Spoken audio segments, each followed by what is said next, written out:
Lesson 1, Local Dining Discoveries. Noted. Oh, and what about local restaurants? Any recommendations? I will suggest a variety to suit different tastes and budgets. Should we begin with acclaimed fine dining options?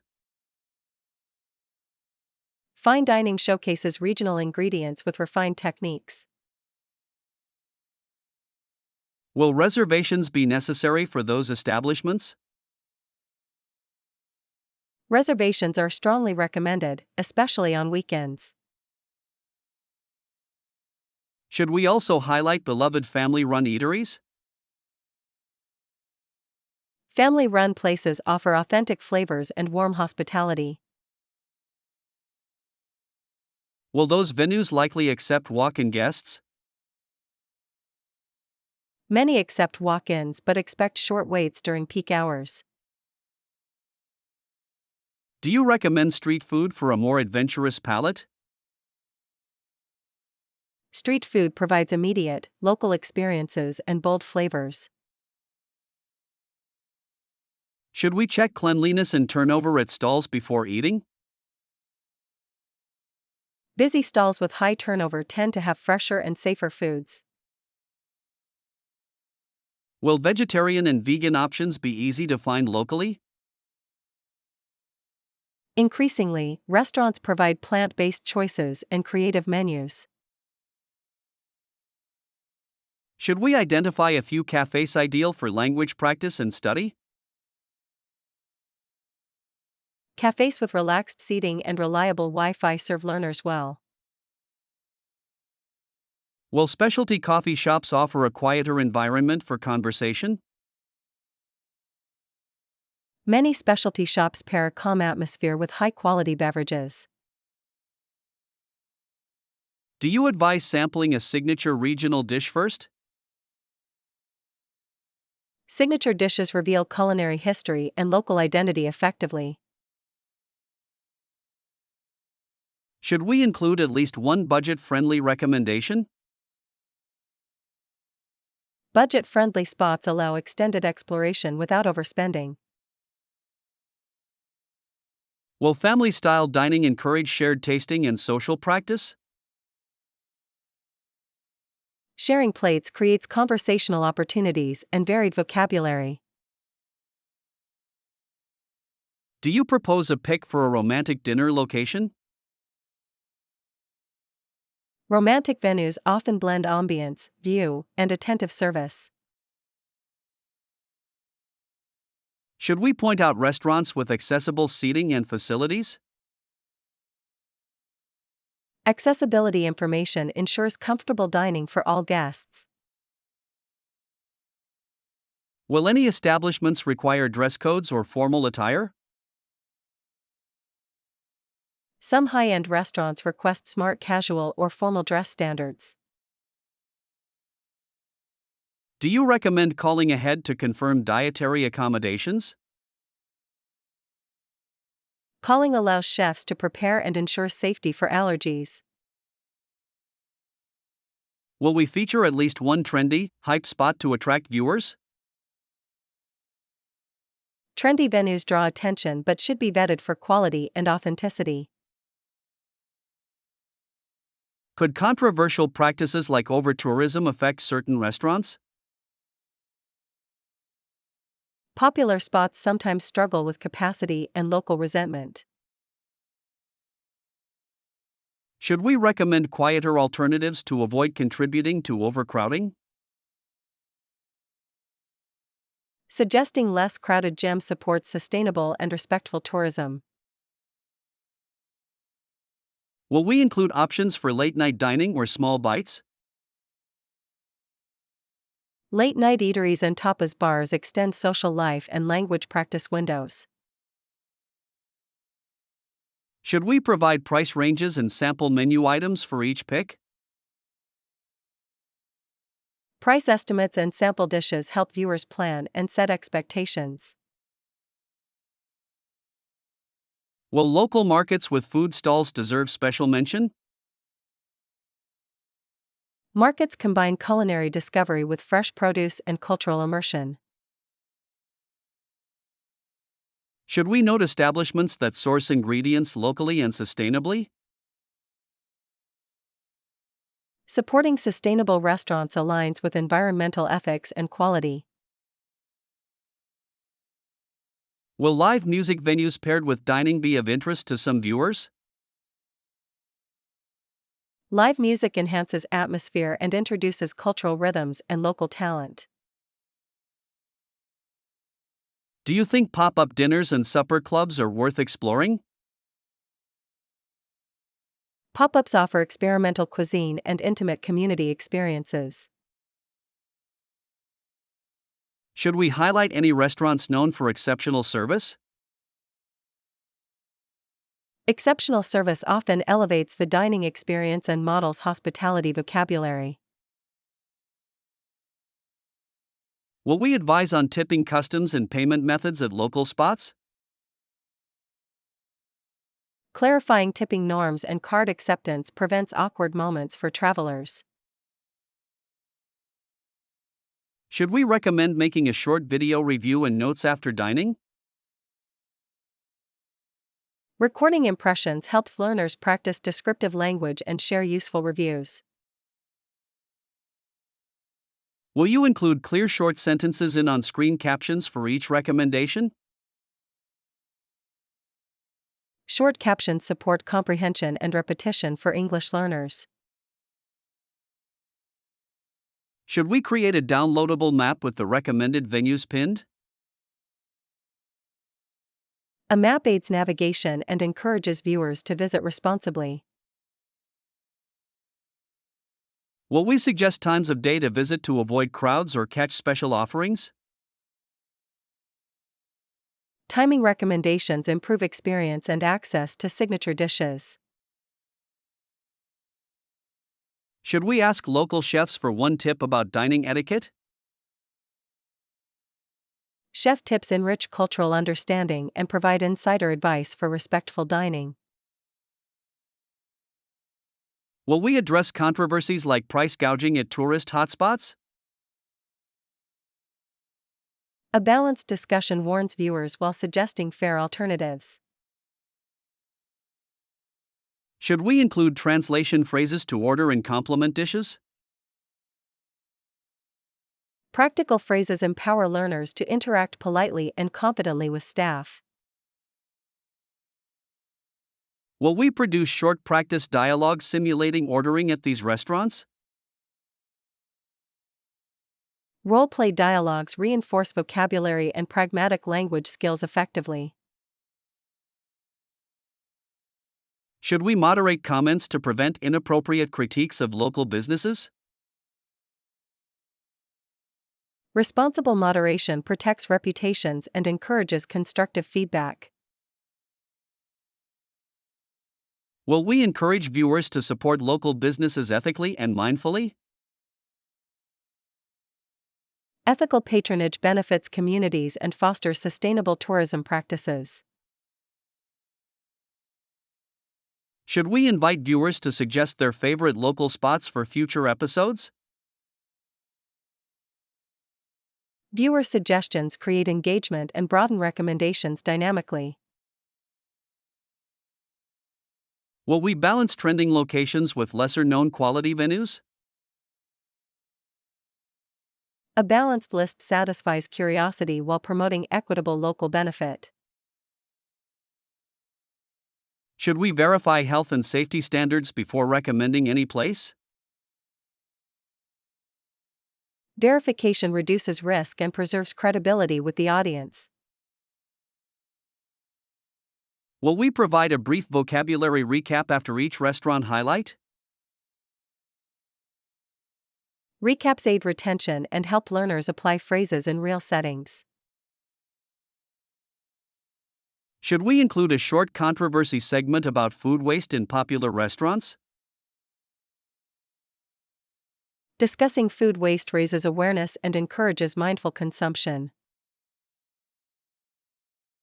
Will we recommend taking away leftovers respectfully when permitted?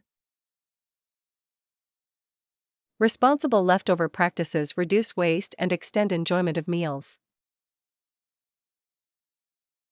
Should we suggest ways to tip or thank staff in the local language? Local courtesy phrases strengthen goodwill and create positive exchanges. Will we close with a sample itinerary combining several recommended restaurants? An itinerary helps viewers plan a rewarding culinary route and practice language in context.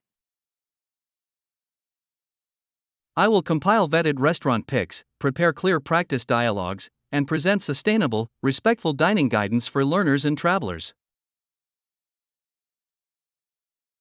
Lesson 2: Mega events and financial risk. Trouble breaking even at its worst, the games went into great financial debt.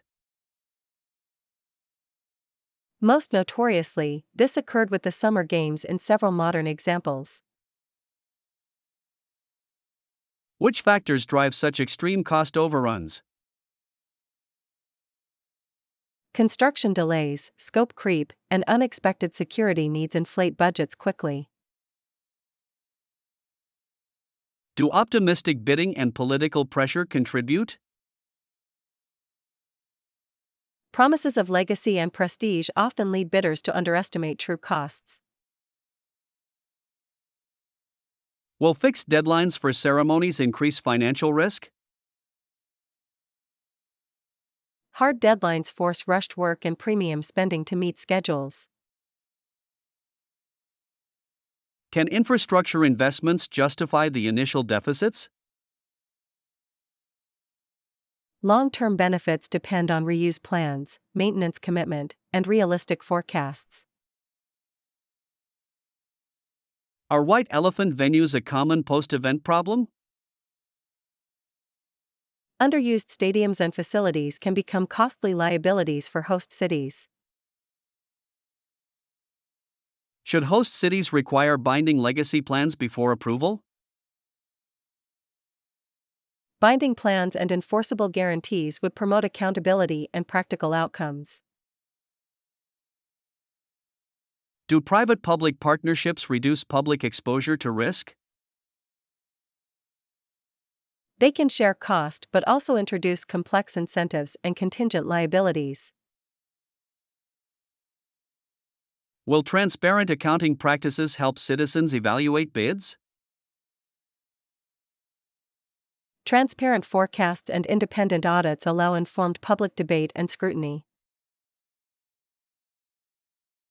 Are contingency funds and conservative estimates standard best practices? Conservative budgeting and contingency reserves reduce the likelihood of surprise deficits.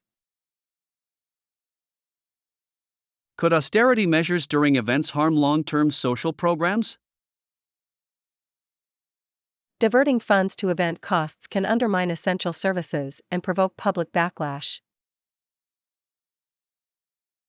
Is there controversy over the role of corporate sponsors and naming rights? Sponsorship offsets costs but raises questions about influence and commercialization of public space.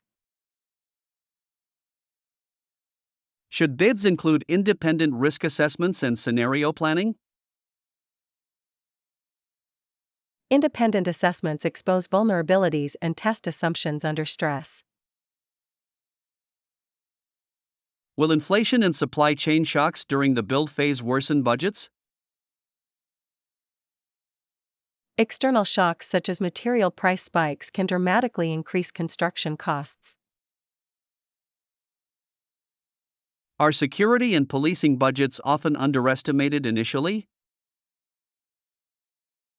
Security needs escalate with global threats and public safety expectations, raising costs. Should community consultation be mandatory in bid approval processes? Public consultation ensures local priorities and tolerances are considered before commitments. Will legacy uses for venues require ongoing funding commitments? Operational subsidies and maintenance budgets must be planned to prevent decay. Are there success stories where hosting produced net economic benefits? Some hosts captured tourism boosts and urban renewal that outlived the games, but these are not guaranteed. Do economic impact studies sometimes overstate benefits for political reasons? Inflated projections can mislead voters and justify risky public spending. Should independent cost-benefit analyses be standard before awarding events? Independent analyses provide realistic baselines and reduce politicized optimism. Will small or regional events offer safer alternatives for many cities? Smaller scale events reduce complexity and concentrate benefits more equitably. Are insurance and hedging instruments effective against project risks? Financial instruments can mitigate some risks but add cost and require prudent management. Should legacy planning prioritize community needs over prestige architecture? Prioritizing community uses increases the chance of sustained utility and public support. Could adaptive reuse of temporary structures reduce long-term liabilities? Temporary or modular venues minimize permanent overcapacity and reduce maintenance burdens. Will contract transparency prevent cost shifting to taxpayers later? Clear contracts and accountability clauses limit unexpected public exposure to private failures. Are there ethical concerns when public funds bail out private contractors? Bailouts raise fairness issues and can reward poor project governance if unchecked. Should bidders demonstrate financing capacity without relying on optimistic tourism? Conservative financing that does not depend on best-case tourism scenarios is more credible. Will post-event audits and public reporting encourage better future planning? Rigorous postmortems reveal lessons and promote institutional learning for subsequent hosts. Are legacy cultural and social benefits harder to quantify than direct economic returns? Intangible benefits matter, but they should not substitute for sound fiscal planning. Should host selection committees include fiscal experts and urban planners? Multidisciplinary committees improve evaluation of long-term fiscal and social implications. Can community benefit agreements lock in local advantages during planning? Agreements can secure jobs, infrastructure access, and protections for affected residents. Will controversies about displacement and gentrification often follow large events? Large projects can accelerate displacement unless mitigation and affordable housing are addressed. Should bidding cities present realistic post-event operating budgets for venues? Realistic operating budgets show how facilities will be sustained without perpetual subsidies. Are public referendums a useful democratic check on hosting decisions? Referendums allow citizens to weigh costs and benefits directly, though campaigns can be polarizing. Will technological innovations in broadcasting and virtual attendance change event economics? Virtual engagement can expand audiences but may not replace the economic dynamics of physical attendance. Should cost transparency be a central promise in every bid presentation? Transparency builds legitimacy and helps voters hold leaders accountable for outcomes. Could rotating or regional hosting models spread costs and reduce burdens? Shared hosting across regions reduces single city burden and maximizes existing capacity. Are there legal frameworks to hold organizers accountable for cost overruns? Contractual penalties and fiscal oversight mechanisms can deter reckless budgeting. Will media coverage of overruns shape political careers and public trust? High-profile financial failures often carry political consequences and erode public confidence. Should sustainability metrics be weighed equally with economic forecasts and bids? Sustainability commitments reduce legacy costs and align events with long-term urban objectives.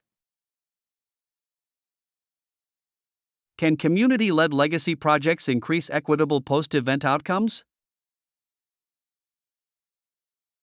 Community-driven initiatives ensure benefits are aligned with local needs and resilience.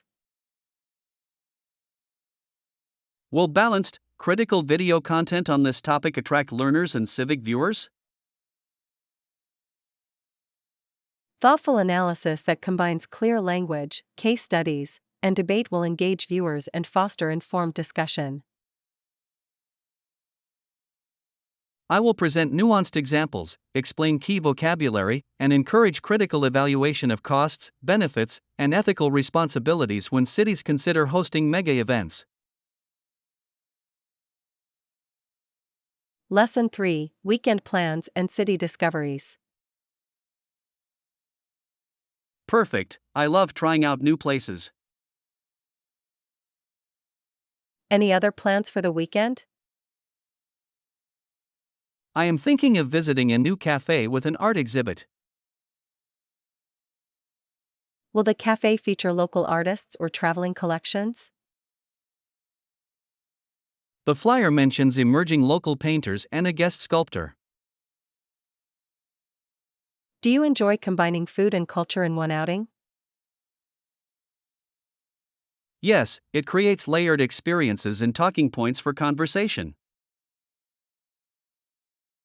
Should we reserve seats if the exhibit is likely crowded?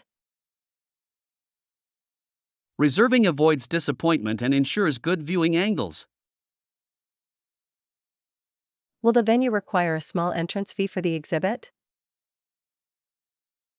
A modest fee supports the artists and the gallery space. Should we invite friends to expand the social aspect? Group visits make discussion richer and introduce varied perspectives. Will you prepare questions to ask the artists politely? Thoughtful questions show appreciation and deepen understanding. Should we plan a follow-up at a nearby bistro for commentary? A bistro provides a calm space to digest impressions and vocabulary. Will you take notes or photos for later vocabulary practice? Photographs and notes help learners recall visual vocabulary and adjectives. Should we include brief interviews with artists if permitted? Short interviews would provide authentic language and cultural insights. Will filming require prior permission from the gallery? Permission is essential to respect artists and the venue's policies. Should we plan a short segment teaching art-related terms? A focused glossary will benefit learners and enrich the episode. Will we compare the exhibit styles to familiar movements for context? Comparisons clarify references and link new terms to known concepts. Should we model polite critique language for learners? Courteous critique phrases teach nuance and respectful disagreement. Will the cafe's menu offer regional specialties to sample? Sampling local specialties ties culture to taste and descriptive language. Should we record sensory descriptions to practice adjectives? Sensory language exercises strengthen descriptive abilities and engagement. Will a short guided walk afterward reveal neighborhood history? A walk uncovers architectural and social layers that enhance context. Should we include a map and simple directions for viewers? Directions teach prepositions, landmarks, and practical phrases for navigation. Will we adapt the episode for learners at varied levels? Layered content with basic and advanced sections serves a broad audience. Should we schedule a live Q&A after posting the video? Live interaction answers questions and practices spontaneous language use. Will trending topics such as gentrification arise during neighborhood discussion? Gentrification is a sensitive, trending subject that merits balanced presentation.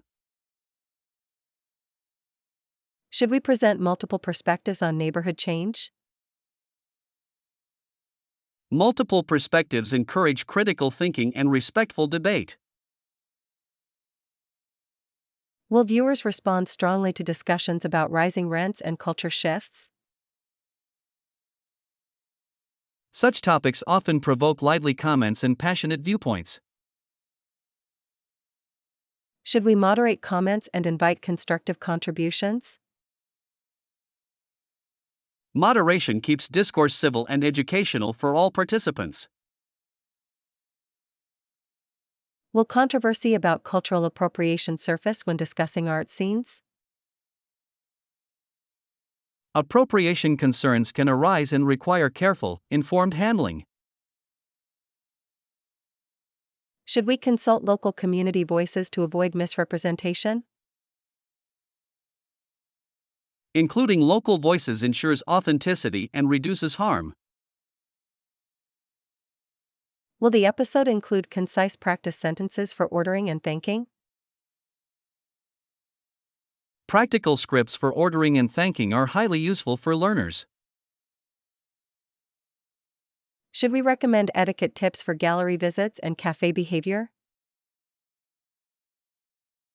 Etiquette tips prevent faux pas and encourage respectful conduct in public spaces. Will we suggest vocabulary drills based on objects seen at the exhibit? Object-based drills anchor vocabulary to visual memory and improve recall. Should we provide printable resources summarizing key phrases? Printables support offline review and reinforce learning after viewing. Will we create a short challenge for viewers to describe a local place in comments? A descriptive challenge promotes practice and builds community participation. Should we encourage viewers to explore responsibly and support local artists? Encouraging responsible exploration benefits communities and sustains cultural life. Will we be transparent about sponsorships if the cafe supports our production? Transparency maintains trust and models ethical creator behavior. Should we keep sentences short and formal to support language acquisition? Short, formal sentences enhance clarity and aid comprehension for learners. Will music and visual pacing be tailored to maintain learner focus? Calm pacing and unobtrusive music improve concentration and accessibility.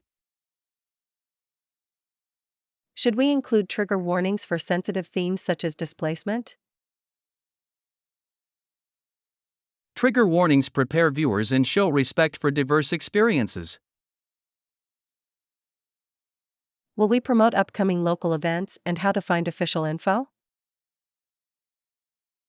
Directing viewers to official sources encourages safe and accurate planning. Should we highlight transport options and estimated travel times? Practical travel tips reduce friction and support real-life application. Will we close with a concise summary and practice prompts? A summary and prompts consolidate learning and inspire immediate practice. Should we invite viewers to suggest future neighborhoods to explore? Viewer suggestions engage the community and guide future episodes. Lesson 4: Follow the signs and stay safe. It is straightforward, just follow the signs and instructions. Clear signage reduces confusion and enhances safety. Do you read all posted instructions before proceeding? I always scan signs for warnings, directions, and prohibited actions. Should visitors respect barrier tapes and restricted zones?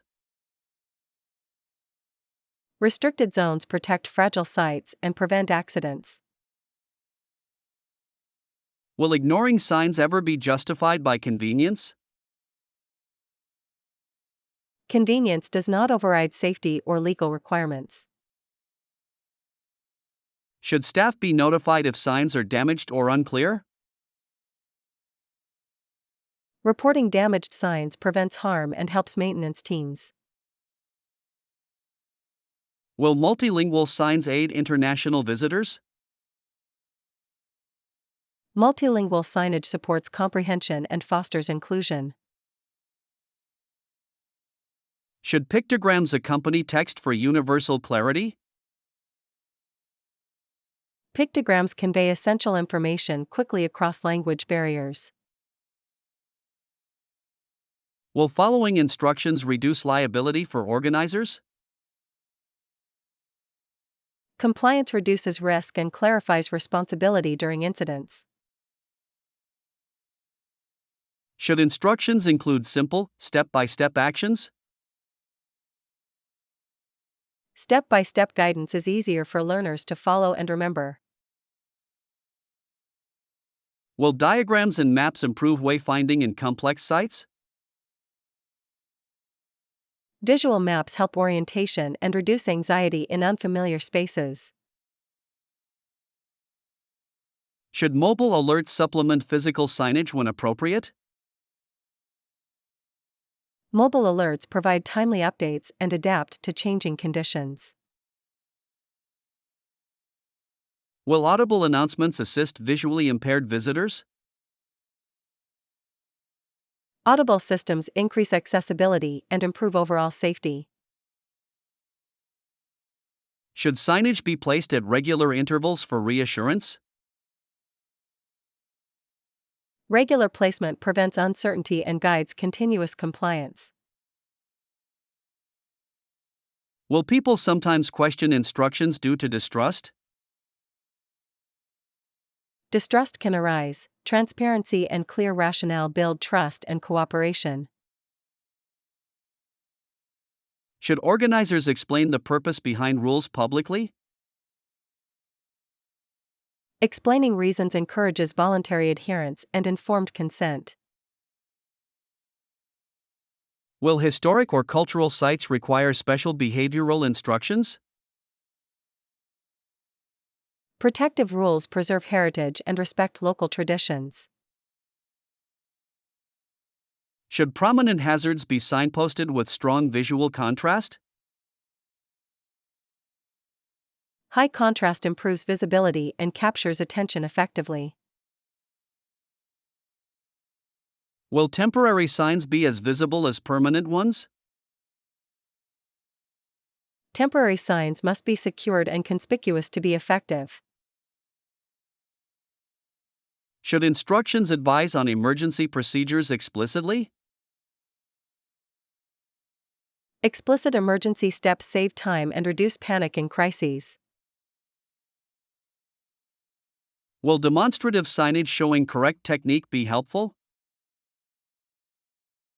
Demonstrations model safe behavior and support practical learning. Should signs include contact information for assistance?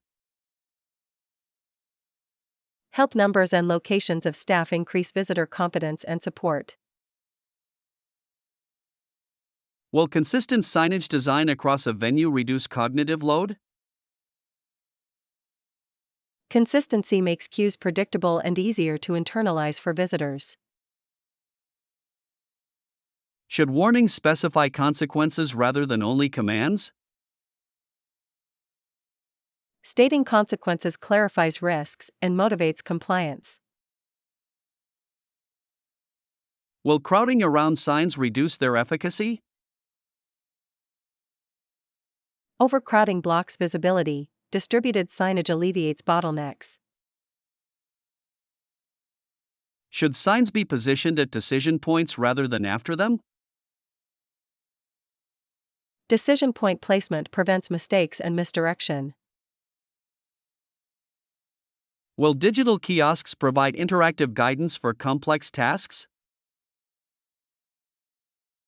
Interactive kiosks can tailor directions and answer frequent questions. Should signage be maintained in poor weather to remain legible? Weatherproof materials and regular upkeep ensure ongoing readability. Will bright, simple colors outperform elaborate designs for safety signs? Simple, standardized colors convey urgency and meaning instantly. Should instructions be rehearsed by staff to assist visitors effectively? Staff rehearsals ensure accurate guidance and calm handling of queries. Will short, formal sentence structure on signs aid non-native readers? Concise formal sentences improve comprehension for language learners. Should signs avoid idioms and culturally specific references? Plain language prevents misinterpretation and supports broader understanding. Will pictorial step sequences help when literacy is limited? Visual sequences teach procedures without relying solely on text. Should signs be paired with short training videos accessible via QR codes? QR-linked videos offer deeper explanation while keeping signage concise. Will controversial restrictions require courteous explanation to gain acceptance? Courteous explanations and dialogue reduce resistance and enhance cooperation. Should organizers solicit feedback on signage clarity from visitors? Feedback drives improvements and demonstrates responsiveness to visitor needs. Will signage compliance campaigns benefit from educational outreach? Outreach builds awareness and reduces accidental non-compliance over time. Should penalties for non-compliance be clearly communicated and proportionate? Transparent, proportional penalties deter violations while remaining fair. Will social norms influence how strictly people follow posted rules? Norms shape behavior. Visible compliance encourages conformity among peers.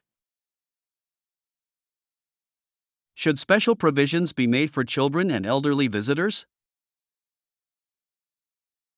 Tailored guidance and supervision needs protect vulnerable groups effectively. Will multilingual staff presence complement written and visual instructions? Multilingual staff bridge gaps and provide immediate, culturally sensitive help. Should emergency exits and assembly points be clearly marked on maps and signs? Clear marking accelerates evacuation and enhances overall safety planning. Will periodic drills and signage reviews improve real-world responses? Drills test systems and signage, revealing gaps to correct proactively. Should sign placement consider sight lines, height, and mobility devices? Inclusive placement ensures visibility for people of all heights and abilities.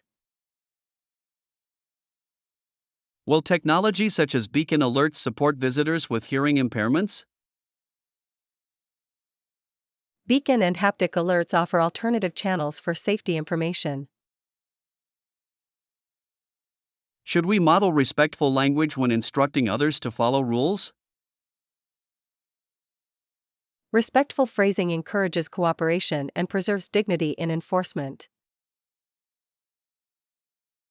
Will adapting signs for cultural sensitivity avoid offense while preserving safety? Culturally sensitive communication respects communities and promotes acceptance. Should content creators demonstrate how to interpret common safety symbols?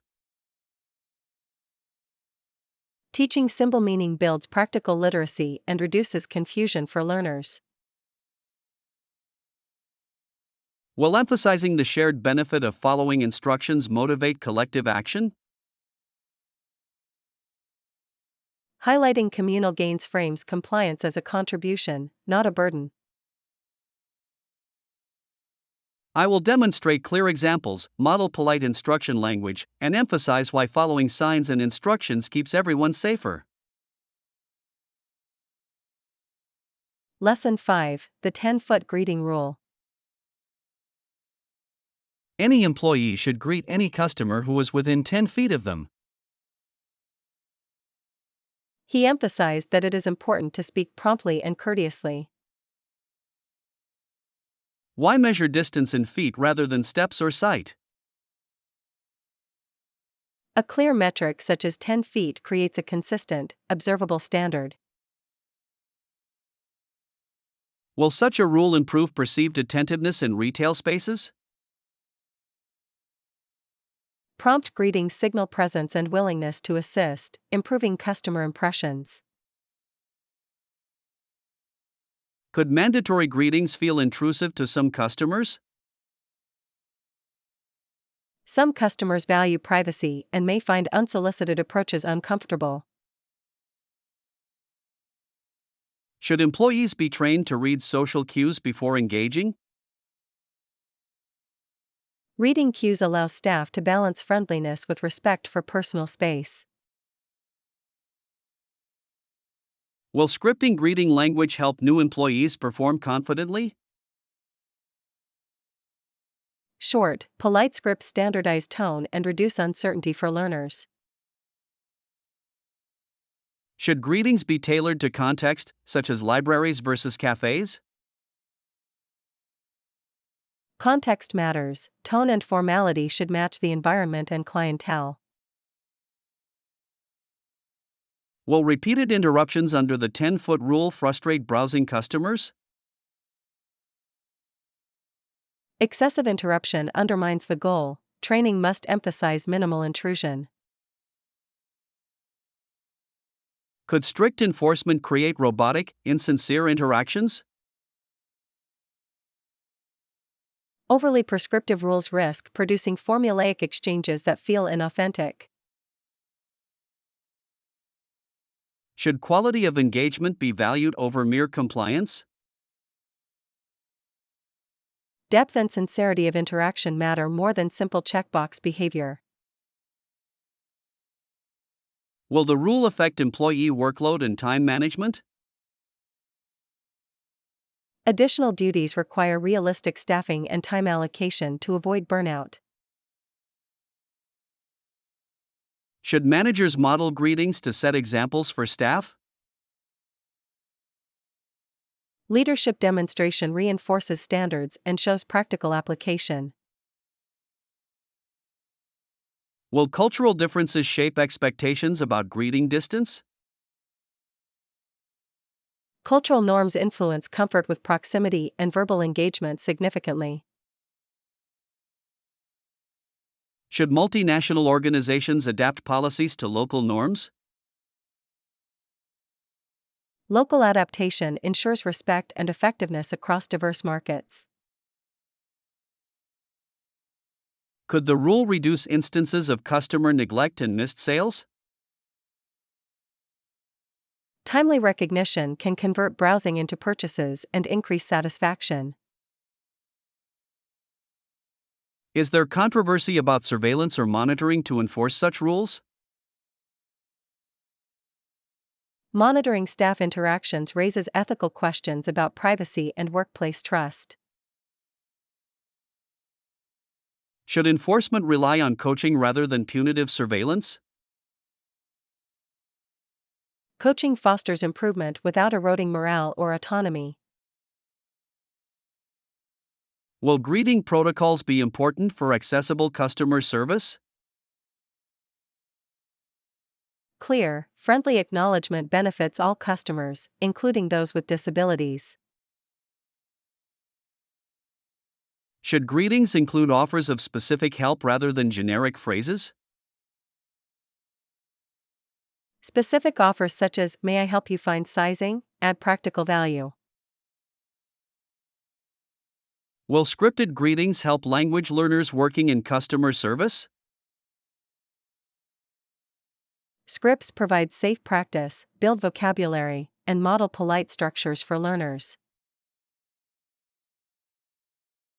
Should staff be given alternatives to verbal greetings when noise levels are high?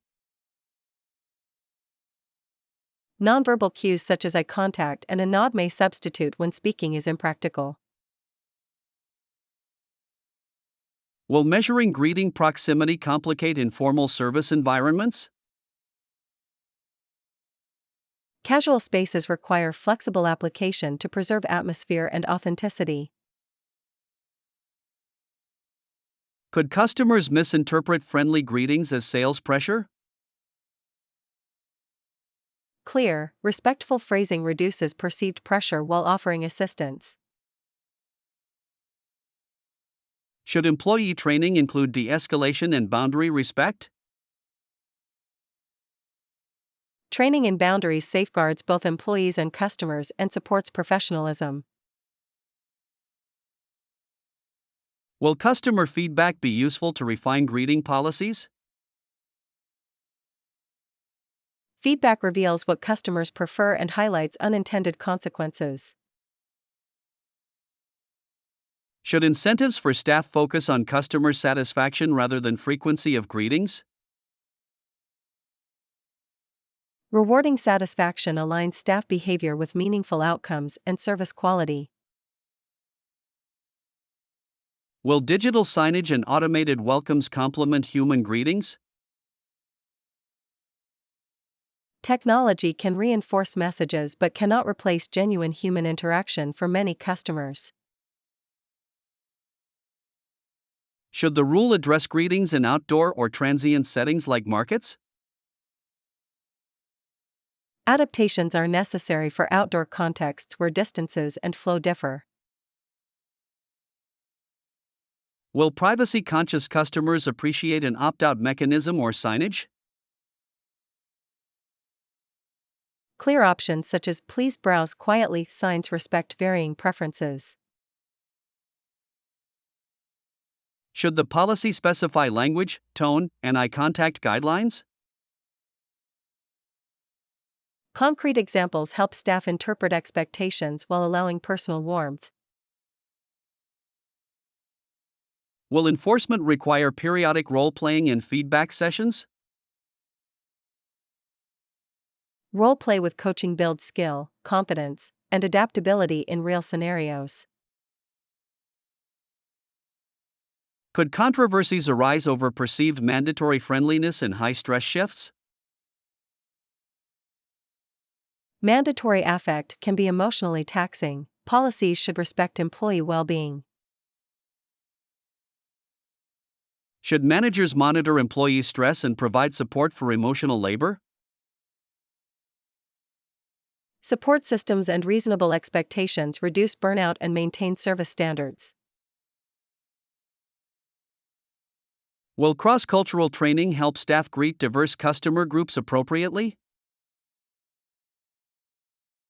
Cultural training reduces misunderstandings and enhances inclusive service.